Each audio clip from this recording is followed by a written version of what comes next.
Do you ever get that feeling? The one where the air gets heavy and the room feels smaller? We aren't just looking into the dark tonight, we're inviting it in. Welcome to Horror Stories. Let's see what's hiding in the corners. The worst part about being home alone is realizing you're not alone. The night dragged on slower than usual. The house felt too quiet, like even the walls were holding their breath. My dad had left for work hours ago, promising he'd be back late. I didn't mind being alone. Actually, I preferred it. No noise, no distractions. Just me, my phone, and the occasional hum of the refrigerator. But that night felt different. Every little sound seemed louder. The ticking clock echoed through the hallway, and the wind brushed against the windows like fingers trying to get in. I stayed up longer than I should have, scrolling through my phone, trying to ignore the uneasy feeling building inside me. Eventually, I turned off the lights and lay in bed, staring at the ceiling, waiting for sleep to come. That's when I heard it, a soft creak. The front door. My heart skipped for a second, then relief washed over me. "Dad?" I called out, my voice slightly shaky. There was no answer, but I got up anyway and walked into the hallway. The house felt colder now. As I reached the living room, I saw him standing near the door. "Hey," I said softly, stepping closer. He didn't respond. He just stood there, completely still. Something felt off, but I ignored it and wrapped my arms around him. His body felt stiff, unnaturally stiff, cold, like he had been standing outside for hours. I pulled back slightly and looked at his face. He was pale, and his eyes didn't seem to focus on me. "You okay?" I whispered. He didn't answer. After a few seconds, he slowly turned around and walked toward his room without saying a word. His steps were slow and heavy, almost unnatural. I stood there for a moment, confused, before shaking it off and heading back to my room. I sat on my bed, trying to calm myself down, when my phone suddenly buzzed. It was a message from Dad. I frowned and opened it. My heart started to race. "Working late tonight, sweetie. I'll be home in a few hours." I read the message again. Misunderstood. I lifted my hands toward the bed. Stretched into darkness.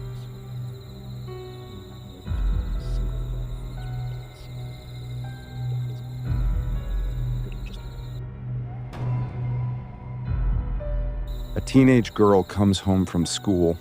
Her parents were at work, and her siblings had soccer practice. She was alone in her house, and she figured it'll be cool. She goes up to her bedroom and sees a note on her bed. She picks it up, and it reads, "There is someone in the house." She crumples the note and says, "Very funny, guys. What happened? You missed soccer practice?" No one answers. She yells, "Hey, if I find you two here in my room again, you're dead." So she goes to the kitchen to get a snack. She opens the refrigerator and discovers another note. It says, "Your little sister and brother are at soccer practice." She drops the note and she says, "Hey guys, this is not funny anymore. Stop it." She goes to the front door and turns the knob. It's stuck. "Hey, what the?" she yells, and she tries opening the door by slamming into it and kicking it. The door is locked shut. She looks on the floor and notices another note. It says, "You're stuck. You ain't going nowhere." She screams and grabs her cell phone from her pocket. The battery is dead. So she runs to the living room to get to the home phone. But the home phone is gone. There's another note. It says, "No cops, no phone, no way out." So she runs to the back door, trembling with fear. The back door is also locked shut. She screams. She notices another note. She reads it and says, "Look up." So she looks up and finds her dead cat speared through the ceiling. Cat speared through the ceiling with a kitchen knife. She screams in terror and runs to the nearest window. There's a note on the other side, and it says, "I dare you to go outside." Terrified, she runs to the kitchen for a knife to defend herself. Nothing. The knives were all gone, only a note that says, "I don't think so." She runs to her bedroom and locks the door. She checks the closet and under the bed. Nobody there. She looks in her drawer for her cell phone charger, but instead finds a note that says, "I said no effing phones." Then her TV turns on by itself. It's loud and static. She walks towards the TV and turns it off. She finds another note. It says, "I have the remote." She goes in panic. She yells and screams, "Help! Help! Somebody help me!" 10 minutes later, police arrive breaking into her front door. The cop searches in and out of the house but finds no one. As the detective were interviewing her, they notice a note attached to her back. It reads, "I was this close, but I saw the cop." When I moved into the small suburban neighborhood, everything seemed perfect. Quiet streets, identical houses, and friendly people who waved as they walked their dogs. But there was one house at the end of the block that didn't fit. It wasn't broken or abandoned. It was simply always awake. Every single night, the lights in that house stayed on. At first, I didn't think much about it. Some people work night shifts, I told myself. But after a few days, I noticed something strange.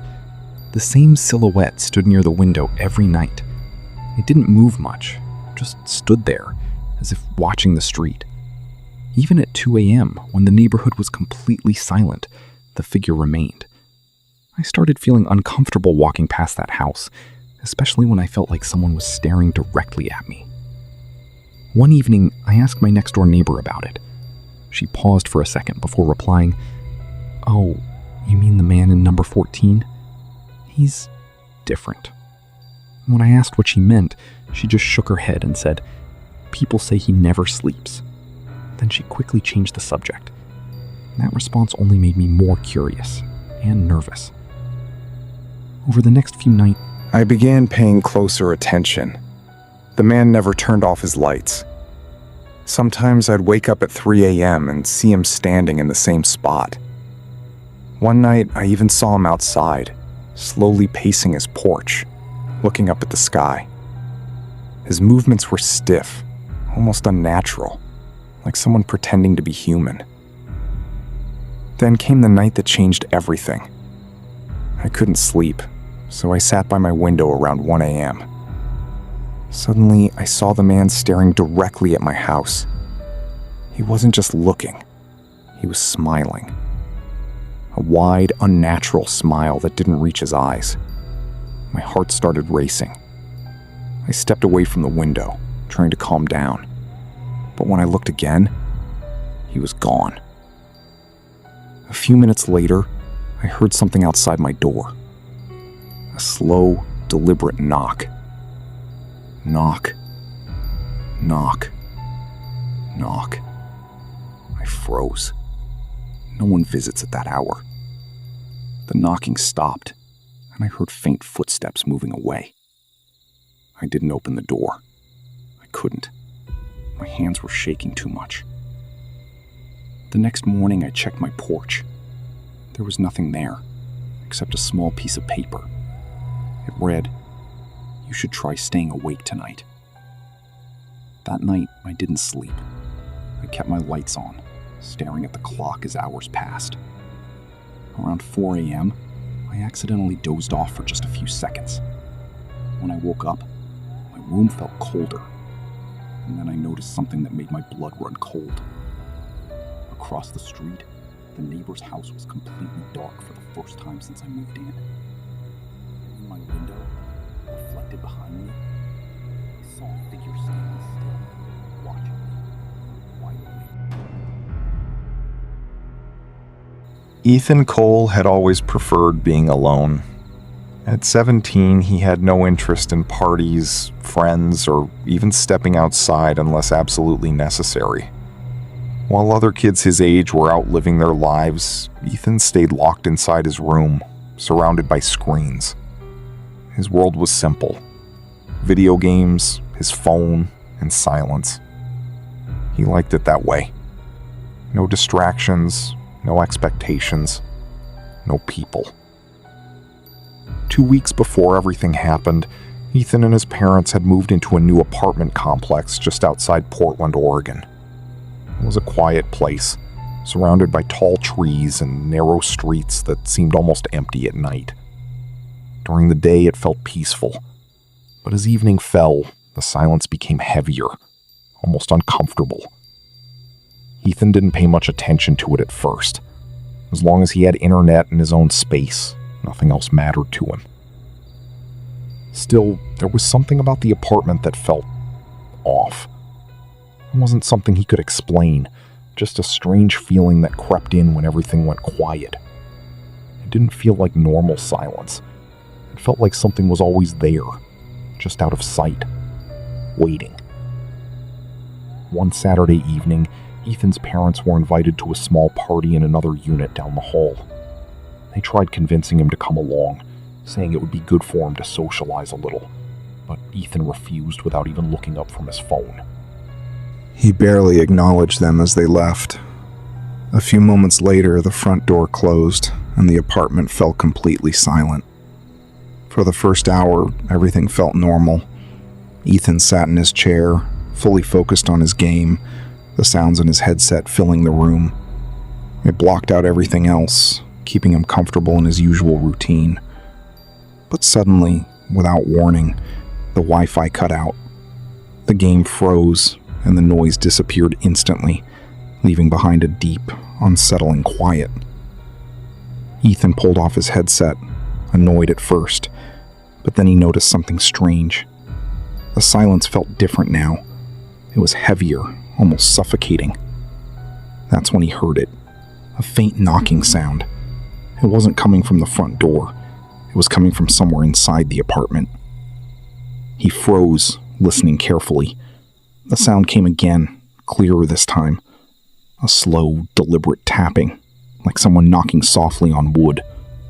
Ethan stood up, his heart beating a little faster as he stepped out of his room and into the hallway. The light above flickered slightly, casting uneven shadows along the walls. "Mom?" he called out instinctively, even though he knew no one was home. There was no response.